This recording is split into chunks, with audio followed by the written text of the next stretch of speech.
Hello, welcome to White Birch Tarot and Astrology. This is a reading for the new moon in Capricorn, which happens on January 18th at 2:52 p.m. Eastern Time. Pardon my voice. It's very late and very freezing here where I'm at. Oof.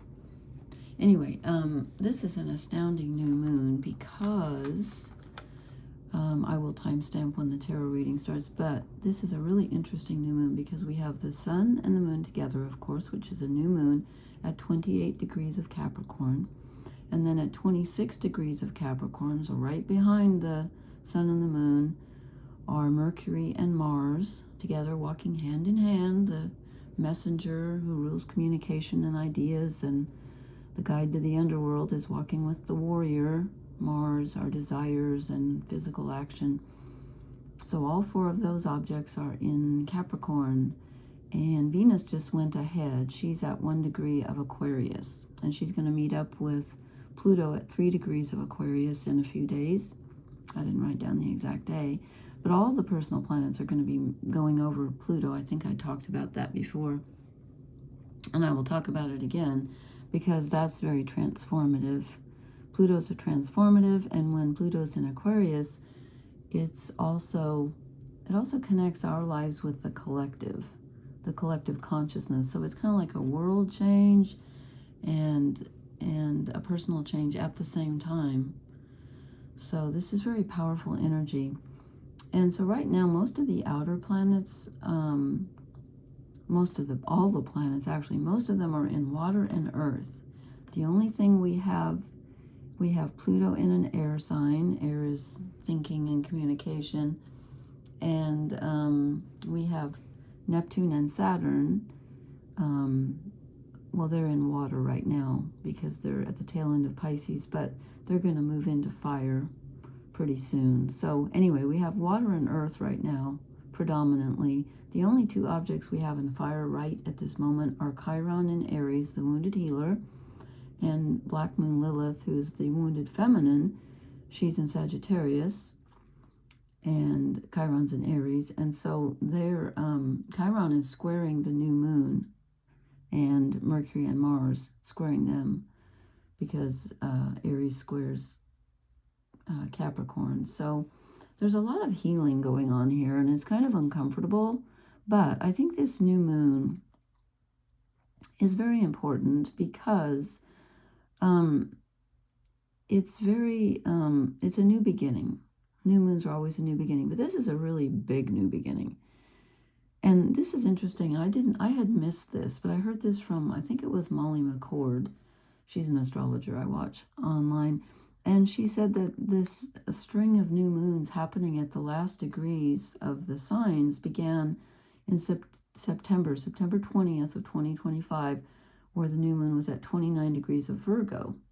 And she said this is going to keep happening at the last degrees of the signs until March 18th, when we're going to have a new moon at 28 degrees of Pisces. I had missed that, so that's really interesting. And I got two, I wanted to read a little bit of a poem here too, just briefly. But I got this image, like when I was trying to think about, okay, what does this new moon mean? And I know that, because I listen to other people too, and they're talking about seeds planted in the earth. And I'm like, I get that, because Capricorn is earth, and it's a feminine sign, and the moon goes dark for 3 days. And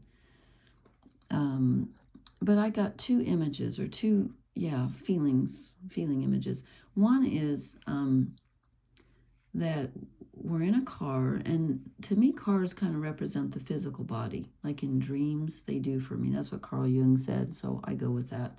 Makes sense. So we're in a car, we've driven up to the top of a hill or a mountain or whatever, in the dark. We're sitting at the top in the dark, and we can't really see the way forward, but we know two things. One is we're looking out, maybe we can see city lights off in the distance, or stars, whatever. We're looking at how far we've come, and we're kind of surprised. We're like, wow, I did that. The other thing that we realize is that we have to change gears, that where we're going next requires a different gear. And that's going to be aided and abetted by the personal planets conjuncting Pluto in Aquarius, which is very, revolutionary energy. And also, when Uranus moves back into Gemini in April, that's going to bring in more air energy. And then Neptune, I think it was on January 26th, Neptune moves into Aries, which is a fire sign. And in February, Saturn moves into Aries. So we're going to have more fire and air and not so much earth and water. I think that's going to galvanize things. And the other image I get, this is more of a Capricorn image, I think, is like somebody comes along and tells you, you have to live in a different house. You have to build a different house. This one isn't quite adequate anymore. And you're like, I don't know how to build a house. And then you start looking around and you realize, even though I'm not literally talking about you building a house, but you realize, as a metaphor, let's say you realize the house you built, which is your life. And you look around and you say, wow, I have a very firm foundation. I didn't realize that. Or wow, I really did a good job of putting these windows here or these walls. Not literally, but you know what I mean. It's like you kind of take stock of what you've done, what you've accomplished, where you've been, and you're kind of surprised by that a little bit. It's like, wow, I did better than I thought, or I have more than I thought. And I think the cards bear that out. Those came to me before I drew the cards. And so, let's see. Let me just really quickly, I just want to read a couple lines from this poem by Rosemary Watola Trommer, Trommer, and I can do this because she gives them out on, you can find her online. She sends them to your email. But she says, this is beautiful. The poem's called A Wild Becoming. How could I not have known I was growing a crown of antlers? How could I have missed that my whole life has been preparing me to transform who I am for love? Now all I want is to open enough to let love do with me what it will. I want to be in service to the radiance that even now begins to shine through. I'm going to read the rest of it. I want to lose what I thought I knew of my story. And though fear is also here, I want to surrender to the strange and insistent voice of love, saying, these are the gifts you've been given. Now, sweetheart, now be the change. I think that's perfect for tonight. I do. Okay, and actually, I should have, anyway, so I pulled some Liz Green Mythic Tarot cards. Let's see, is there anything else I need to say about so anyway, we're moving from earth and water over the next 6 months or so. We're going to be into more air and fire. Jupiter moves into Leo at the beginning of July. That's a ways off, but this is a very interesting time. I'm just looking to see if I missed anything. We need to make a commitment to our ideals. I've written this down. To our truth, because all the planets are going to face Pluto, as I said, which brings up what needs purifying from the subconscious. It's healing, but it can also be power struggles. And there was something else I was going to say about, well, maybe it'll come to me. Anyway, so the cards. Okay, these are really interesting. Not what I expected, but kind of. Okay, so we get some fire. We start off with fire, the Three of Wands. This is where you have reached an initial level of something. You've completed something. See, he's being given a crown. I always forget who that is. Is that Jason? Anyway, he's being given a crown because he's got 3 fiery wands, and he's achieved level 1. And I think that's like what I was talking about, where you look back and you think, wow, I've made this much. I'm not done. I'm not saying we're done, because we're all headed on a, the journey changes. The river is going to reach a bend here. But we do have something. We've finished step 1 or step 2 or step 3 or whatever. And we're going to get rewarded for those efforts. Something's going to come up in the next, I think things are really going to move starting like, well, even in January, but February, this is January, I know, but when Saturn moves into Aries at the end of the month, I'm sorry, Neptune, and then Saturn goes in February, things are going to just, the spring of 2026 is going to be a faster gear than this, for sure. Okay, and then we get the Empress, which is, this is the quality of having planted something. She's pregnant. And this is about nurturing and being patient, but taking care of what you've got, the Empress. And it's growing. Something's growing. So whatever we've planted so far, it needs our attention, of course. But something's growing that, again, we're in the middle of the darkness here in the northern hemisphere, in the middle of winter. And with this new moon, we're all in the darkness for a while. There's something that we don't really see that we've planted that's growing. I love that she has a castle on her head. So we need to be patient, but it's there. You may not feel it, but you will soon, but it's there, okay? And then I get the King of Pentacles. And this is a really perfect card, I think, for this new moon in Capricorn and what I was talking about, because I never really thought about it like this before, but tonight it's like, okay, yes, he's keeping these coins, but he's sifted through them. It's almost like he's separating the wheat from the chaff, or the word dross comes to mind. It's not a word you hear very often, but it's like he's saying, okay, look, this is the truth. It's like, what's inside me, what's solid, what do I actually have that I can use? Capricorns, there's like a 2-word phrase for each of the signs, and I should memorize them all, but I know Capricorns is I use. It's not as in using other people. It's as in being frugal and knowing the truth and wanting something solid and reliable. But he finds this in himself, in what he's created so far. He separates out what he doesn't need, and he says, this is it. This is what I want to pursue. This is who I am. This is what I have. And he's got it. And I think this new moon in Capricorn is going to help us all figure out what we have that we can use that's true and reliable, where we're strong. Okay, then we get the 7 of Pentacles. This is the questioning aspect. This is the, where he's gone through the pile of coins to say, well, what do I want to keep? What's useful? And so he's asking himself that right now. He's like, okay, I have 6 pentacles. She's offering me another. What do I want to pursue? What do I want to build? What do I want to work on? What do I have? What do I want to take with me going forward? It's more about, again, about this questioning where we're really taking stock. We're absolutely taking stock. And we may decide that something we've been working on isn't worth it. It's not working. There's a change coming. Then I was thinking about relationships when I did the bottom row, as I usually do. And this is very interesting. We get the World. So this is the end, closing out a major cycle and beginning another. And again, I can't tell you if this is something within yourself or something with other people you love, or both.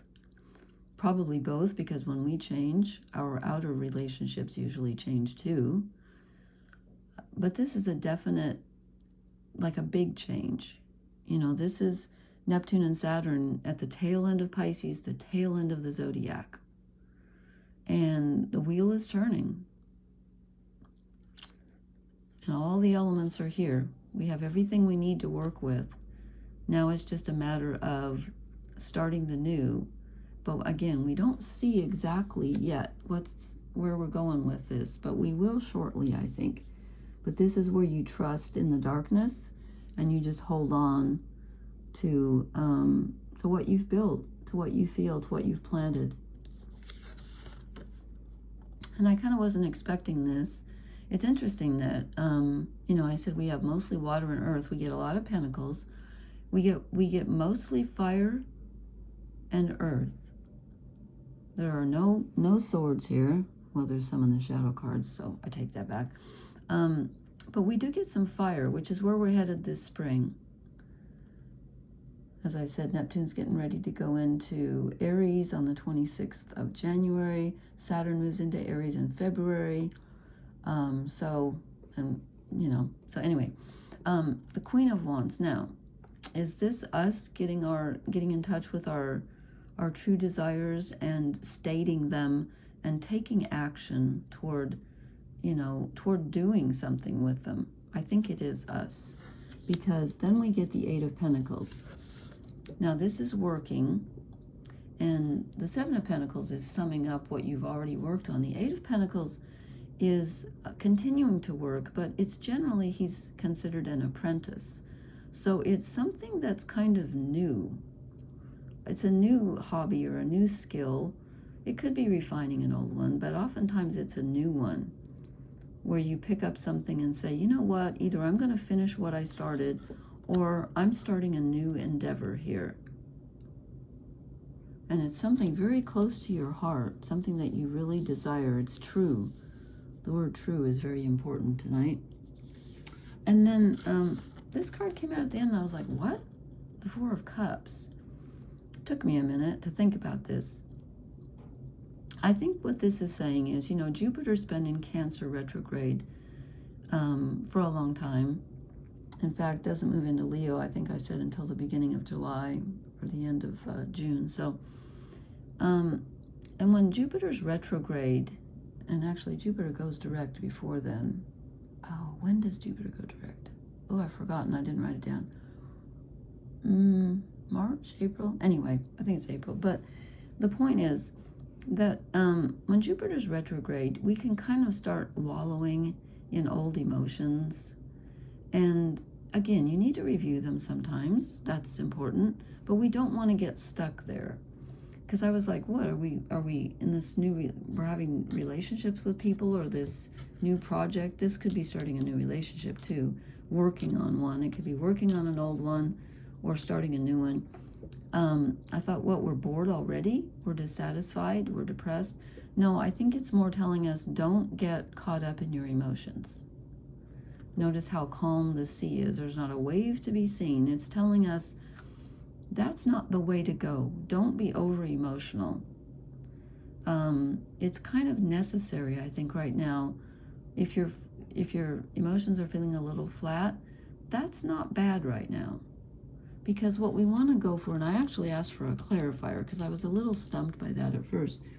And look who came out to clarify it, the King of Wands. So we have the King and the Queen of Wands. This is amazing. This is like a harbinger, I think, of things to come. And it's telling us to put our passion, I'm going to say put your passion where your mouth is. I don't know about that.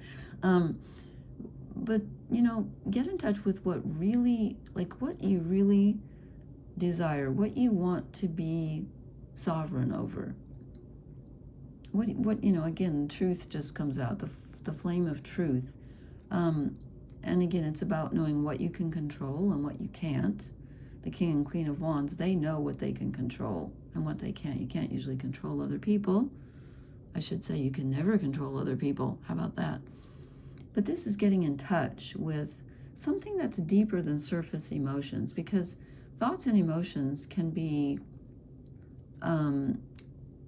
transitory. They can also be mistaken. Sometimes we have an emotion and then we're like, oops, I shouldn't have acted on that.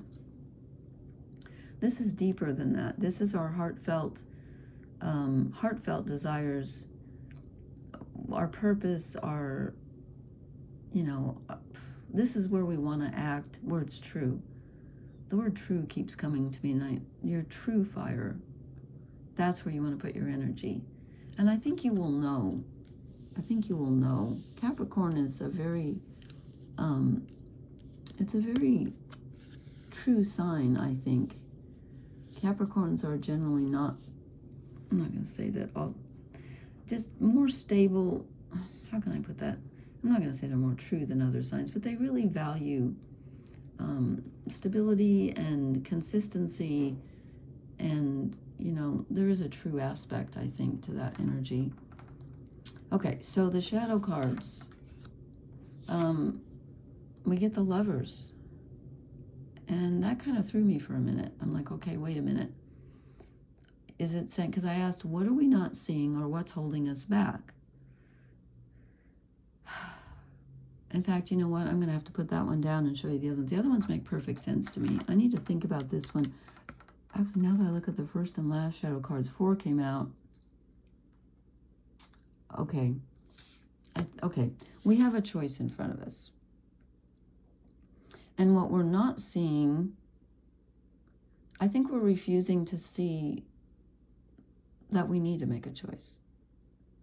We can't see, again, we can't see the answer right now, I don't think, during the new moon, but I think shortly we will. But I think we're kind of hesitant, like, it's a big deal. This is not a minor choice. This is the literal ending of a cycle. Could be an old pattern cycle. You know, Capricorn is the devil card in the tarot, which rules old emotional patterns, old habit patterns. This is the end of a cycle and the beginning of a new one. There could be part of us that just doesn't want to really face that or admit it, because it's not easy. You know, sometimes it's not easy to make that choice, but I think there's a choice to be made, or perhaps we've already made it in our heart and we just hasn't been time to put it into action yet. Now, let me show you the other shadow cards. We get the 10 of Wands, yes. This I think goes with this one, the Page of Swords, because I think what this is telling us is we're feeling responsible for something. We're carrying someone else's load also. Something to do with childhood, where we were told that we had to do a certain thing or act a certain way or be responsible for others. Capricorn's the sign of responsibility. It's the father, it's the structure. We're carrying too much. And it's not really an adult decision. It's a decision that we made with our child mind, and we're still making it. And that needs to stop, because it's holding us back. Because look at the last card. So we start out with the Lovers, which is the choice.